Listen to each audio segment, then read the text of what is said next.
Hello everyone, welcome back to TechLog YouTube channel. Today for this video I will be showing you how you can log in into the Facebook account of yours in the desktop or in the laptop.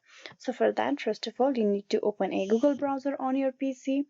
Once you open the Google browser, you need to open a new tab. There on the search bar of the new tab, you type in facebook.com and press enter. This will direct you to the official page of Facebook. Once you're at the official page, you will have the option to sign in.